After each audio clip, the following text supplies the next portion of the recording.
কম বেশি আপনারা সবাই জানেন, যে কোনো কারণেই হোক ডাক্তার জাকির নায়েককে আমরা বাংলাদেশে আনতে পারিনি। এবং finally we got the permission, আমরা সরকারি অনুমতি পেয়েছি 28-29 তারিখে ঢাকায়, এবং এরপরে ঢাকার পরে চিটাগং, খুলনা, রাজশাহী, বগুড়া আরও 5টা জেলায় আমরা এই মেগা লেকচার প্রোগ্রামটা করার পরিকল্পনা করেছিলাম। এবং এর জন্য সকল প্রস্তুতি কিন্তু আমরা প্রায় 80% সম্পন্ন করেছি। আর সে সাথে অনেকগুলো টাকা আমাদেরকে এখানে বিনিয়োগ করতে হয়েছে।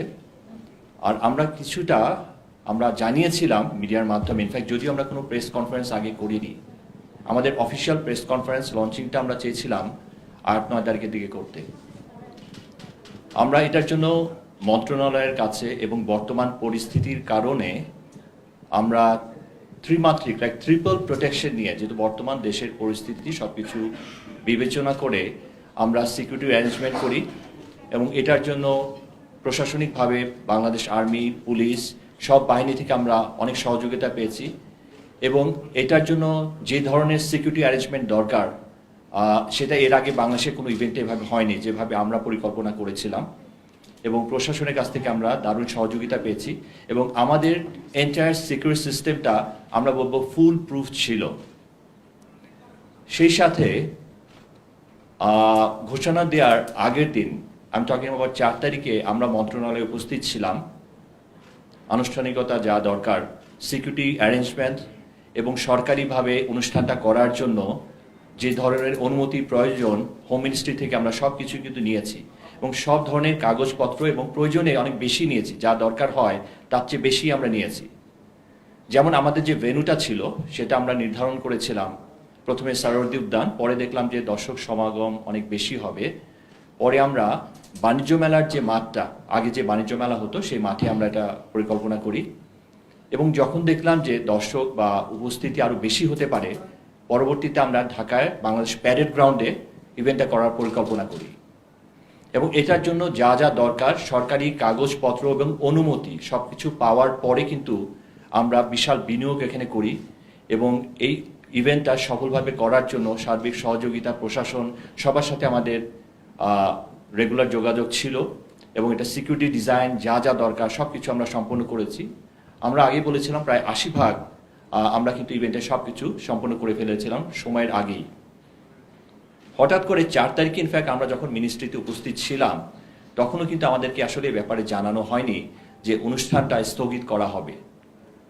মিনিস্ট্রিতে যে মিটিং ছিল সেই মিটিংয়ের সিদ্ধান্ত হয়, এবং সবচেয়ে আশ্চর্যের ব্যাপার, রাত 11টার সময় আমরা একটা পত্রিকার মারফত জানতে পারলাম যে অনুষ্ঠানটা স্থগিত করা হচ্ছে।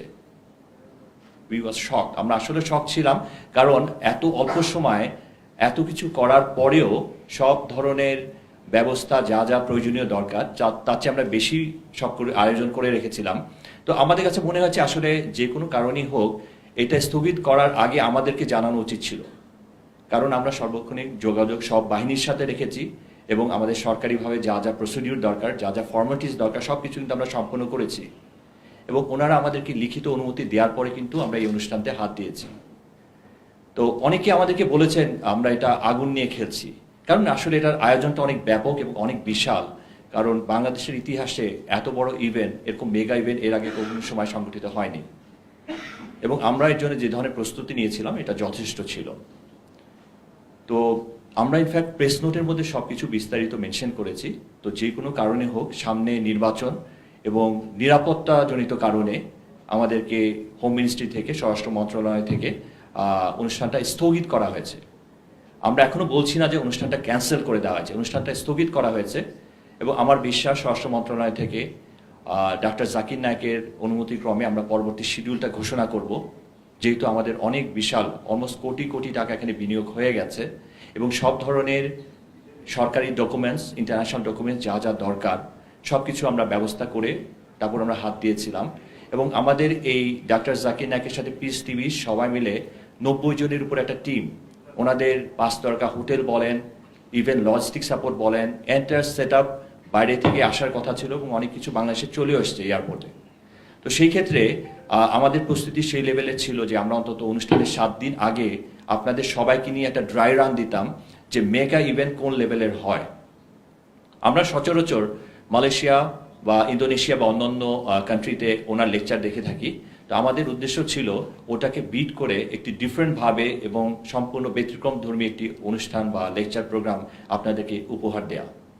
তো যে কোনো কারণেই হোক, you people are smart enough to understand যে আমি কি বলতে চাচ্ছি, কেন ওই অনুষ্ঠানটা স্থগিত হয়েছে সেটাও আপনারা জানেন, এবং আমরা এটা কাগজে সব আপনাদেরকে প্রেস নোটের মাধ্যমে দিয়েছি। তো আজকে আপনাদেরকে এটা আনুষ্ঠানিকভাবে জানানো যে অনুষ্ঠানটা আমরা করতে পারছি না এই মুহূর্তে, সরকারিভাবে এটাকে স্থগিত করা হয়েছে, এবং আমরা সম্ভবত মার্চের দিকে সরকার অনুমতি দিলে আমরা সেম একইভাবে, যেহেতু সব ধরনের অ্যারেঞ্জমেন্ট রেডি হয়ে আছে, আমরা এই অনুষ্ঠানটা নির্বাচনের পরে হাত দেব।